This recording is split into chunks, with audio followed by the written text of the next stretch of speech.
Важно ли врачу заниматься наукой? Важно, ведь без тесной связи с исследованиями медицина не может развиваться. Совмещение практики и науки помогает врачам эффективнее спасать жизни людей и побеждать ранее неизлечимые заболевания. Научный подход позволяет внедрять в практику новые протоколы лечения, препараты, а также дает глубинное понимание процессов.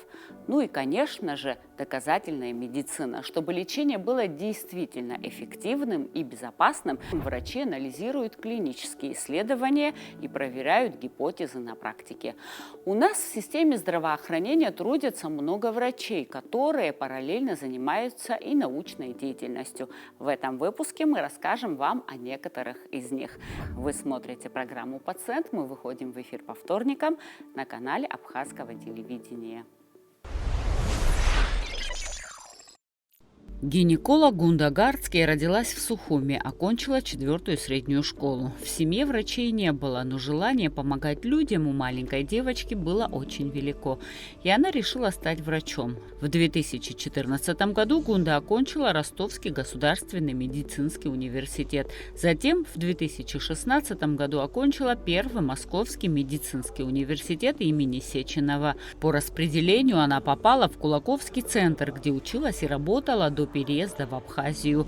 Сегодня она совмещает работу в нескольких учреждениях с исследовательской деятельностью. Посчастливилось мне попасть на обучение в последующем работать с великим академиком Лейлой Владимировной Адамян. Наверное, зачатками в самой гинекологии опыта работы, знаний поспособствовала моя научная руководительница, тему, которую мы пишем, авариальный эндометриоз, методы экстракорпорального оплодотворения. Это сочетание нескольких направлений. Это амбулаторная гинекология, оперативная гинекология, хирургия и методы экстракорпорального оплодотворения, вспомогательные репродуктивные технологии. Основная цель, наверное, моей работы и моих взглядов – это демография.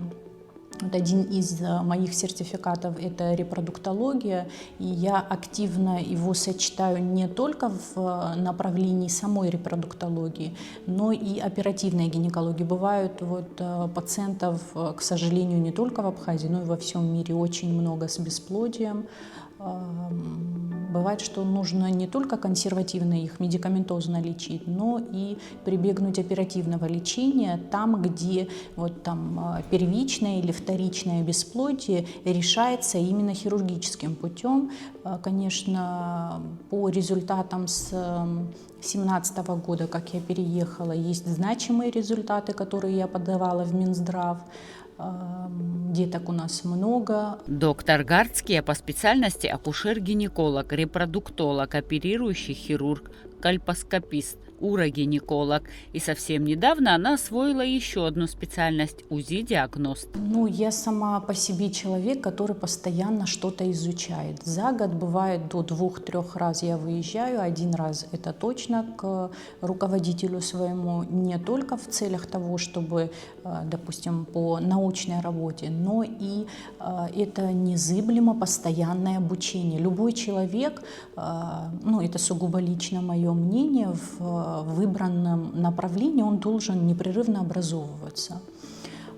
Данная тема, допустим, учитывая то, что я проживаю, естественно, гражданка Абхазии, и считаю, что по выбору своей специальности я прям попала и люблю свою профессию. Поэтому я бы хотела развиваться в этом направлении, а для развития именно фундамент науки играет очень большую роль. Традиционно считается, что хирургия – это не женское дело, но современные женщины-медики этот стереотип давно разрушили. Холодный разум, твердость, уверенность в своих действиях – вот профессиональное качество истинного хирурга, и всеми этими качествами обладает Гунда Гарцкия. Тому подтверждение проводимые ею удачные операции и рождение в последующем здоровых деток. Простите за тавтологию, очень люблю свою профессию. Во всем мире уже поделено акушерство от гинекологии, доктор или занимается гинекологией, или акушерством. Вот. Для себя, опять-таки, каждый человек выбирает там, где ему комфортно, что он любит. Я выбрала гинекологию. Бывают ситуации, пациент приходит, ты должен его, естественно, довести до умозаключения какого-то. Если я занималась бы только амбулаторной гинекологией, наверное, мне было бы немного скучно. Вот, оперативная гинекология, вообще хирургия – это другая жизнь, другие эмоции. Это надо или любить, или уйти из хирургии. Естественно, бывают какие-то сложности, с которыми сталкиваются врачи, и некое опустошение, оно иногда бывает. Но само по себе, вот если говорить, человек выбирает профессию, или он это любит и принимает, или он уходит. Пока я вижу, что это мое, и с каждым разом, естественно, с каждым годом все больше и больше и пациентов, которым мы помогаем. Я работаю в 2 медучреждениях, в многопрофильном центре LabQuest, это где я занимаюсь всей гинекологией амбулаторной, и Центральный военный госпиталь, Гулрыбская ЦРБ. Там я оперирующий хирург-гинеколог, у меня прекрасный коллектив, мы прям целенаправленно занимаемся тем, что вот помогаем нашим гражданам. У нас очень много, несмотря на то, что мы находимся в Гулрыбшах, из Очимчиры, Ткварчели, Гулрыбский район, Сухумский район, Гудаута, Новый Афон, Гагра. Многие приезжают в Сочи, Краснодар. Честно говоря, не только ко мне, но и к моим коллегам. Это говорит, наверное, о том, что человек едет не за условиями, а за оказанием медицинской помощи. И, честно говоря, это очень радует, что ты столько лет учился, столько труда вложено. Это же не только финансовое вложение, но и моральное, и психологическое. Не только наших членов семьи, наших родителей, которые с нами всю жизнь учатся. Поэтому это труд, который вот, понимаешь, что ты не зря трудишься. Для чего-то. Для чего-то же мы что-то делаем вообще в жизни. Вот. Я считаю, что труд оправдывает себя именно результатом. По словам доктора, за последние несколько лет количество молодых пар, сталкивающихся с трудностями при зачатии ребенка, существенно выросло. Такая тенденция наблюдается во всем мире, и Абхазия, к сожалению, не исключение.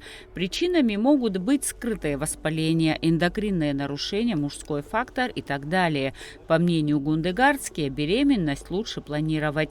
Она считает, что необходимо принять закон, как в Узбекистане и Азербайджане, который предусматривает прохождение медосмотра обязательным условием для заключения брака. Вообще в наше время лучше планировать беременность, так как пары сталкиваются с разными проблемами. Было бы хорошо, опять-таки я вернусь к разговору, который мы начали изначально, до вступления в брак сдавать определенный перечень анализов и исследований обоим, и мужчине, и женщине.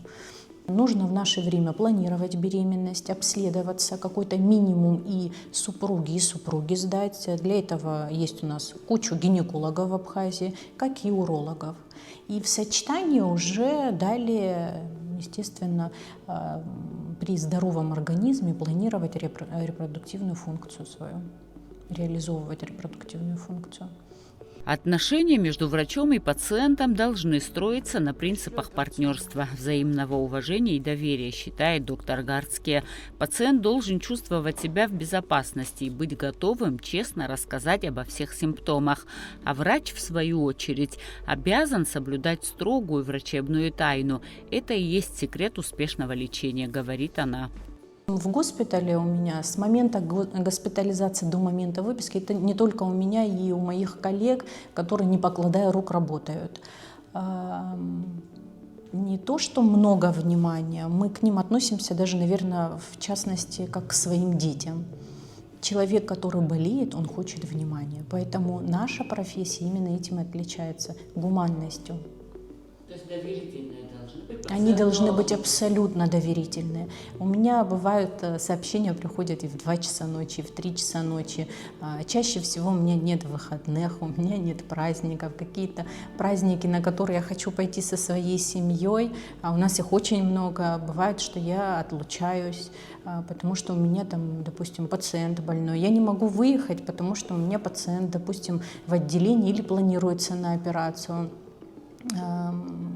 И это говорит о, наверное, некой любви к человеку. Вот. Несколько лет назад Гунда Гардская пришла в профессию гинеколога главным образом, чтобы помочь повысить демографию в стране. Ведь акушеры-гинекологи играют ключевую роль в улучшении демографической ситуации, так как вся их деятельность направлена на снижение материнской и младенческой смертности, лечение бесплодия и сохранение репродуктивного здоровья женщин для рождения здорового потомства. И сегодня доктор с уверенностью может сказать: «Я на своем месте», и тому подтверждение количество детей, а их около 2000, рожденных благодаря ее профессионализму. Женщина – гормональное существо. Вот с эпохой, со временем время меняется, и на фолликулярный аппарат, на яичники очень влияет стресс. Здесь немного в социальную сторону идем, женщине надо меньше нервничать. И дай Бог, чтобы в каждой семье было более 3 детей. Это самое главное и важное, к чему нужно стремиться. Потому что дети – это самое главное и святое вообще в жизни, будущее поколение.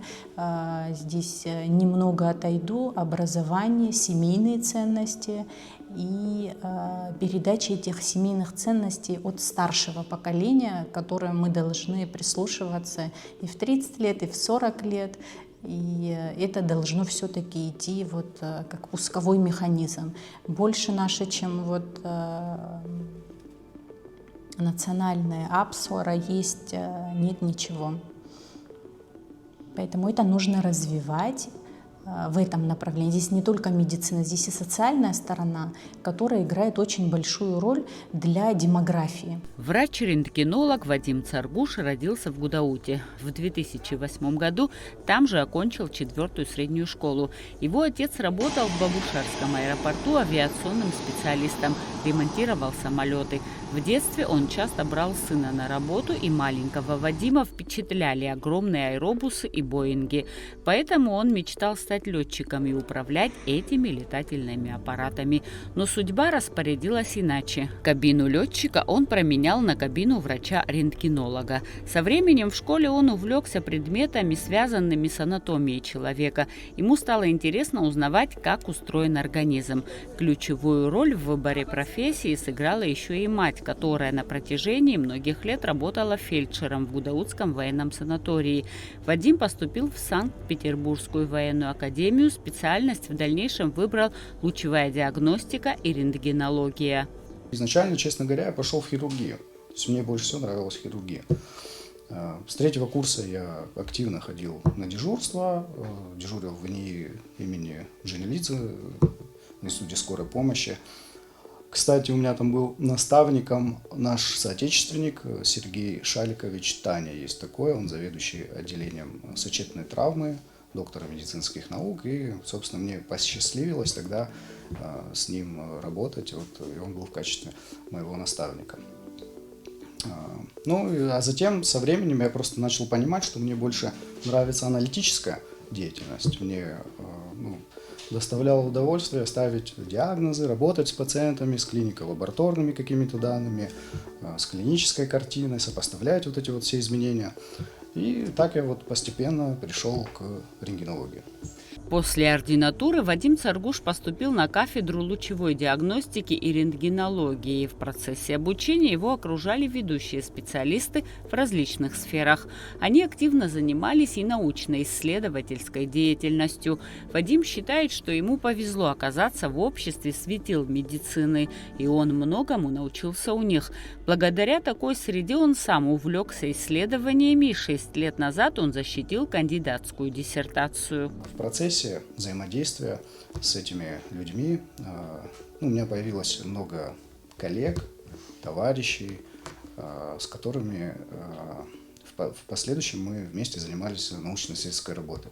В частности, один из моих коллег, это Сергей Николаевич Бардаков, он ведущий специалист в области нервно-мышечных заболеваний. И еще в те годы он активно этим занимался, у него был достаточно большой поток пациентов с разными наследственными миопатиями, нервно-мышечными заболеваниями и так далее. Вот. И этих пациентов он отправлял к нам на кафедру, мы выполняли исследования МРТ мышц. До этого данными патологиями, особенно исследовательской работой в области именно МРТ мышц, никто не занимался. И в процессе этих исследований мы начали замечать определенные закономерности. То есть при каких-то определенных формах наследственных миопатий страдают там задние группы мышц бедер. При других формах, там передние группы мышц бедер, начали выявлять определенные закономерности, активности процесса в виде там отеков в различных мышцах, жировой инфильтрации и так далее, что в свою очередь со временем привело нам к понятию такому, как паттерн. Определенный паттерн изменений в мышцах, который характерен для той или иной патологии. Ну и таким образом все это перешло в научно-исследовательскую работу. И на базе военно-медицинской академии в те годы я учился в аспирантуре. В 2021 году это было, я защитил диссертацию. Название диссертации МРТ в диагностике поясно-конечностных мышечных дистрофий. Сложное такое название, но вкратце, если рассказать про эту тему, мы исследовали пациентов российской когорты, выборки с редкими патологиями, называются поясно-конечностная мышечная дистрофия, а именно были пациенты с мутацией или дефектом гена дисферлина и дефектом гена кальпаина, которые вот эти вот гены, они отвечают за синтез тех же самых белков дисферлина и кальпаина в различных группах мышц. И, соответственно, у нас были все эти пациенты подтвержденные по данным различных методов генетических, молекулярно-генетической диагностики, биопсии мышц и так далее. И, собственно, всем этим пациентам мы выполняли магнитно-резонансную томографию и смотрели, что у них происходит в мышцах на фоне вот дефектов данных генов. По итогу диссертации мы сформулировали паттерны, характерные для пациентов с мутацией в гене дисферлина и для пациентов с мутацией в гене кальпаин. Сегодня Вадим Царгуш специализируется в области МРТ-диагностики. Он работает в МРТ-центре Абхазия, также в Сочи в спортмедклинике, описывая данные исследования, находясь на месте, что является главным преимуществом, тогда как другие центры отправляют данные для расшифровки. Доктор напрямую взаимодействует с пациентами. Это один из ключевых моментов – общаться с больными, выяснять анамнез, собирать жалобы. Когда врач непосредственно находится в центре, он контролирует весь процесс, что сильно повышает качество диагностики. В этом году вышла в свет книга «Редкие неврологические болезни. Диагностика и лечение» под редакцией профессора Сергея Никитина. Одним из ее соавторов является Вадим Царгуш, принявший участие в подготовке разделов, посвященных диагностике нервно-мышечных заболеваний. В книгу вошли клинические случаи из практики Царгуш, демонстрирующие роль МРТ в комплексной диагностике наследственных, воспалительных и нейрогенных заболеваний мышечной системы. Сегодня у Вадима Царгуш накоплен большой опыт работы и научной, и практической. Он с командой врачей настроили протокол лечения в различных центрах в Российской Федерации и достаточно активный поток пациентов, которые уходят с положительными результатами. Все наши пациенты, они преимущественно жалуются на слабость в мышцах, причем очень много пациентов именно молодых, детей, у которых с каждым годом все это больше и больше прогрессирует. Это могут быть как наследственные патологии нервно-мышечные, так и нейрогенные поражения, болезни мотонейронов, воспалительные различные миопатии и так далее. Поэтому для того, чтобы дифференцировать все эти патологии между собой, нужны определенные алгоритмы, последовательности и методы диагностики. Вот в данной ситуации на сегодняшний день МРТ является ключевым методом, который позволяет ответить вот на поставленный вопрос. Научная деятельность врача получила признание профессионального сообщества. В 2025 году проект по МРТ мышц занял 2-е место в конкурсе научных работ, проведенном группой компании «Мой медицинский центр». Доктор Царгуш также активно публикует статьи в научных изданиях, выступает в различных практических конференциях.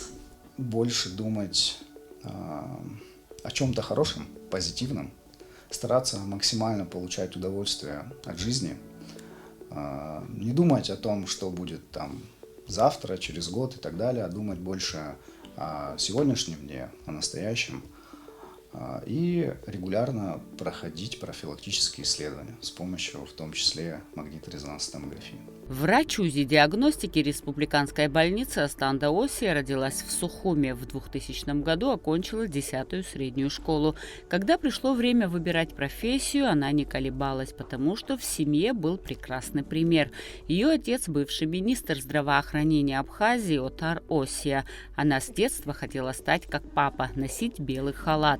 После школы поступила в Кабардино-Балкарский государственный университет, а после продолжила учебу в Московской медицинской академии имени Сеченова в ординатуре по специальности терапия на кафедре неотложных состояний в клинике внутренних болезней.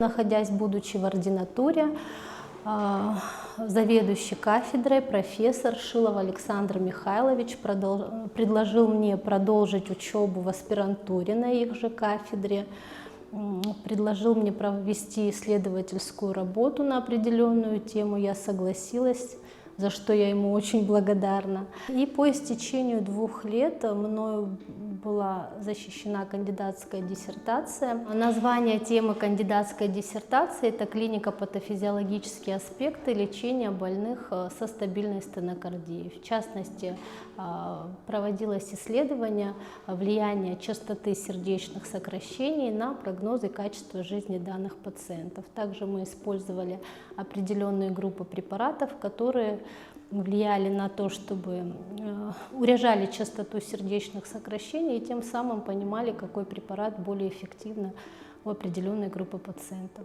Сегодня Астанда Осия проводит ультразвуковое исследование сердца и сосудов. Этот вид исследования дает возможность в реальном времени безболезненно и безопасно визуализировать внутренние органы и ткани. Метод выявляет размеры и структуру органа, воспаления, кисты, опухоли и камни.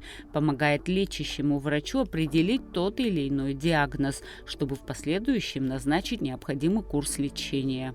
Что мы наблюдаем у данного пациента? Камеры сердца не расширены, а есть нарушение локальной сократимости, что свидетельствует о возможно перенесенном инфаркте миокарда. Есть определенные признаки недостаточности клапанного аппарата, то есть это приобретенные пороки сердца, которые связаны с нарушением, в частности, холестеринового обмена. То есть, исходя из ультразвуковой картины, которую мы сейчас видим, да, мы подадим информацию доктору, и исходя из этих данных, доктор дальше будет принимать решение о дальнейшей тактике ведения пациента. Доктор Осия говорит, что в Абхазии работают очень профессиональные врачи, но им нужно помочь. Необходимо закупить соответствующую современную аппаратуру. Это позволит точнее ставить диагноз и в дальнейшем подбирать лечение. «Я люблю свою работу и думаю, что я на своем месте», — говорит она, «а иначе не просто совмещать семью с 2 детьми и работу, где тебя могут в выходной день вызвать к пациенту». Мне нравится общаться с пациентами, мне нравится моя работа, стараемся совершенствоваться в этой отрасли. А как вы совершенствуетесь? Проходим определенные курсы повышения квалификации, мастер-классы посещаем определенные. Пациенты бывают разные, но мы стараемся, чтобы наши взаимоотношения были доброжелательными. Естественно, мы постоянно на связи, когда кому-то нужна наша помощь, мы рядом. А бывает, ночами вызывают, когда пациент поступает экстренный, то мы приезжаем и оказываем соответствующую помощь. Объединяет, наверное, не знаю, правильно ли я сейчас выскажусь, это несвоевременное обращение. Они почему-то все тянут до последнего, ждут, пока болезнь уже будет иметь такое течение, когда лечащим докторам сложнее с ней справиться.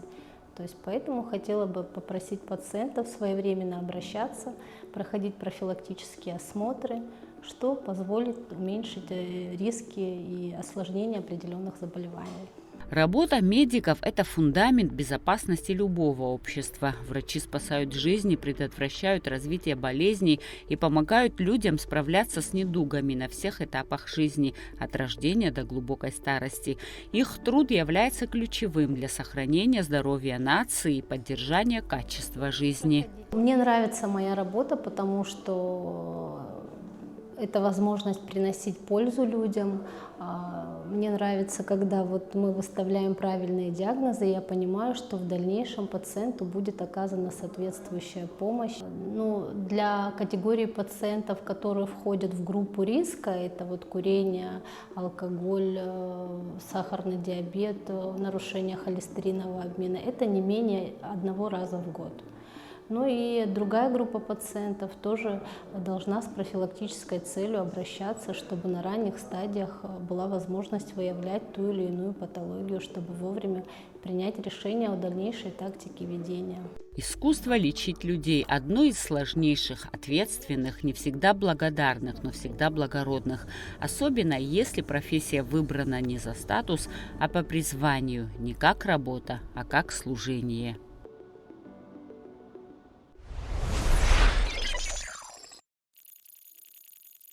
Вот такие у нас доктора. Работают в медицинских учреждениях, занимаются практической и научной деятельностью, достойно могут представлять свою страну за рубежом. Конечно, их количество намного больше, и обо всех мы постараемся рассказать в наших передачах. На этом я прощаюсь с вами. Будьте здоровы и до новых встреч!